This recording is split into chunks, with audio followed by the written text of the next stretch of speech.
क्या लगता है आपको, आप भी सुप्रीम कोर्ट के एडवोकेट हैं, कि सरकार क्यों इन बिल से पीछे नहीं होगी? नहीं, सरकार पीछे हटेगी, लेकिन सरकार अभी जो है थोड़ा सा और परख रही है किसानों को और मजदूरों को। और सबसे बड़ी बात यह कि इस समय जो इलेक्शन चल रहे हैं 5 राज्यों में, और उनमें भी सबसे जो महत्वपूर्ण इलेक्शन जिसे आप कह सकते हैं सरकार के नज़रिए से, वो है पश्चिम बंगाल का और असम का। इन चुनावों की वजह से सरकार अभी शांत बैठेगी। चुनावों के जो नतीजे आएंगे उनके हिसाब से उसका रिएक्शन होगा। निश्चित रूप से जब सरकार इन चुनावों में पिछड़ेगी, हारेगी, उसका अलग प्रभाव होगा।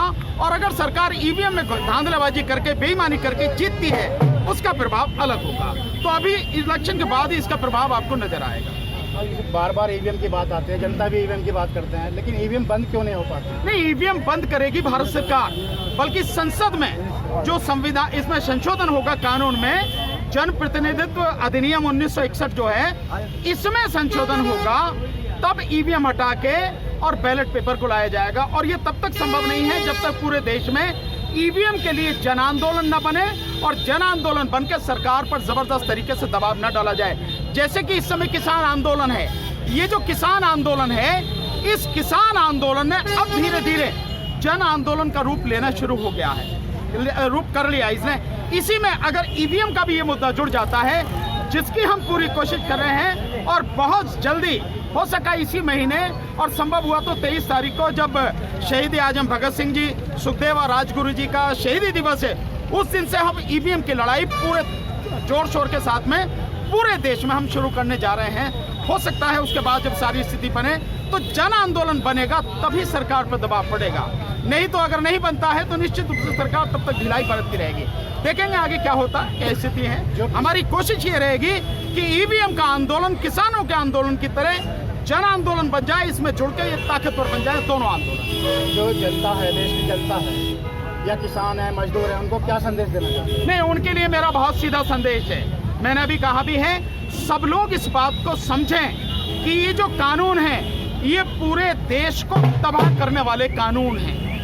अगर इन कानूनों की वापसी नहीं हुई तो निश्चित रूप से आने वाले ज़्यादा से ज़्यादा 4 या 5 साल में देश का किसान, देश का मजदूर, आम आदमी, बेरोजगार युवा सब पूरी तरह से तबाह हो जाएंगे। और केवल यही नहीं, ये जो व्यापारी जो हैं, जो दुकानें हैं, ये भी तबाह हो जाएंगी। आप समझिए कि इस कानून से तकरीबन 120 करोड़ लोगों पर, यानी 120 करोड़ से ज़्यादा लोगों पर जो प्रभाव पड़ेगा, उसका नतीजा ये होगा कि जब लोगों के पास खाने के लिए रोटी नहीं होगी, लोगों के पास पैसा ही नहीं होगा, इन दुकानों से खरीदने कौन जाएगा?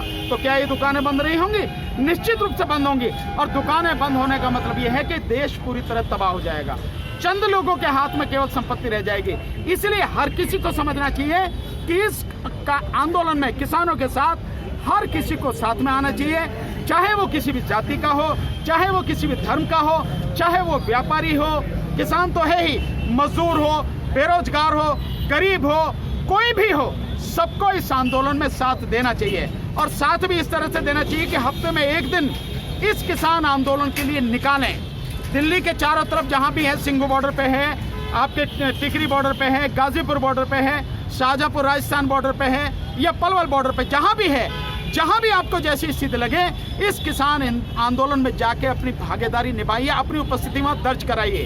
हफ्ते में एक दिन हर कोई दे सकता है। मैंने देखा है लोग ताश खेलते रहते हैं, दिनों दिन ताश खेलते रहते हैं, सुबह से लेकर शाम तक ताश ही खेलते रहते हैं। अगर आप ताश ही खेल लें तो यार 4 जने उठ के वहाँ चले जाओ, वहीं बैठ के ताश खेल लेना।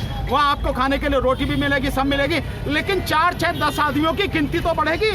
कम से कम इस तरह से सोचने की जरूरत है। इसलिए आंदोलन जो चल रहा है उसका साथ देना है और सरकार के इन कानूनों का विरोध करना।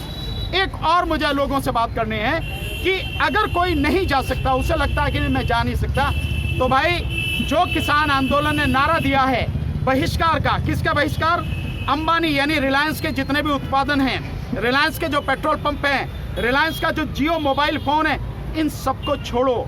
इन जितने भी पूरे देश में 8,783 के लगभग जो इसके रिलायंस के स्टोर हैं, जो रिलायंस डिजिटल है, रिलायंस स्मार्ट है, रिलायंस फ्रेश है, बिग बाजार है, इन सब में जाना बंद करो। अगर आपका सामान खरीदना कहीं और से खरीद लो, इनसे मत खरीदो। साथ में अडानी का जो फॉर्च्यून आटा है, फॉर्च्यून तेल है, फॉर्च्यून उसका साबुन है, या फॉर्च्यून उसका बेसन है, चावल है, जो भी है, अडानी का जो फॉर्च्यून है उससे बिल्कुल सामान मत खरीदिए, फॉर्च्यून का कोई सामान मत खरीदिए। और साथ में लाला रामदेव, पतंजलि के जो उत्पादन है उनको खरीदना बंद कीजिए। और लाला रामदेव का एक और उत्पादन है, वो है रुचि सोया तेल, इनको खरीदना बंद कीजिए।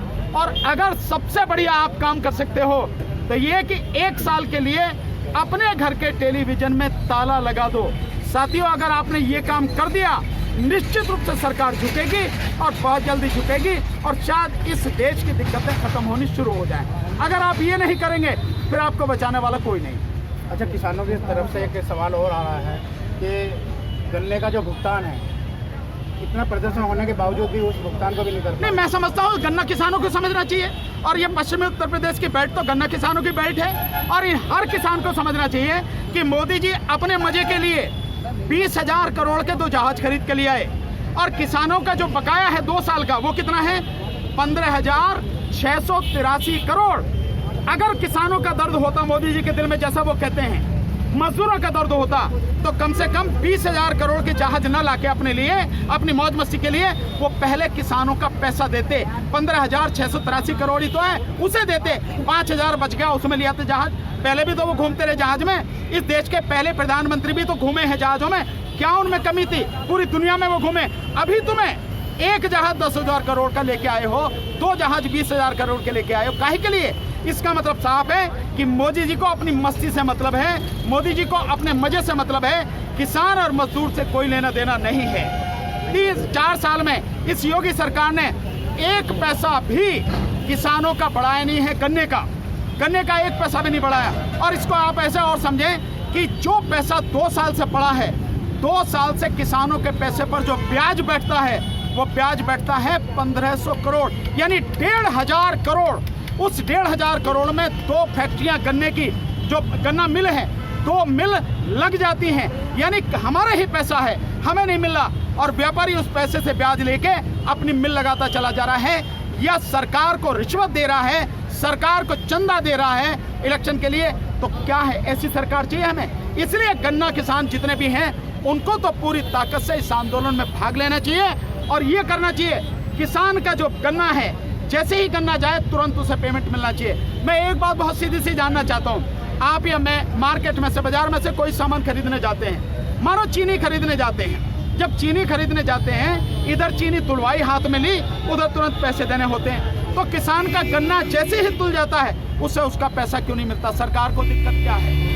जब इतने दिन तक सरकार ब्याज खा रही है, मतलब जो मिल मालिक हैं वो किसान के पैसे का ब्याज खा रहे हैं, क्यों नहीं देती है सरकार उनका पैसा? और उसका नतीजा क्या निकलता है? अगर गन्ने पे वहाँ मिल पे देगा तो पैसा नहीं मिलेगा, और अगर उसे पैसा चाहिए तो औने पौने दाम में क्रेशर पे बेचेगा, 250 रुपये कुंटल बेचेगा, 250 बेचेगा, या 200 रुपये कुंटल बेचेगा। ये किसान की स्थिति है। इसके लिए जिम्मेदार कौन है? सरकार। और आज की तारीख में उत्तर प्रदेश में सरकार किसकी है? भाजपा की। केंद्र में सरकार किसकी है? भाजपा की। तो जिम्मेदारी किसकी है? भाजपा की, यानी मोदी सरकार की और योगी सरकार की। तो लोगों को भी समझना चाहिए कि जब सरकारें आपका ध्यान ही नहीं कर रही हैं, तो ऐसी सरकारों को उखाड़ कर क्यों ना फेंका जाए। तो 2022 में क्या लगता है आपको उखाड़ के? नहीं, मेरा तो बहुत सीधा है, हम पूरी ताकत लगा रहे हैं 2022 में, न केवल उत्तर प्रदेश में बल्कि 2022 में देश से भी भारतीय जनता पार्टी की सरकार को, मोदी की सरकार को उखाड़ कर फेंकेंगे। हमारा तो यही है सीधा।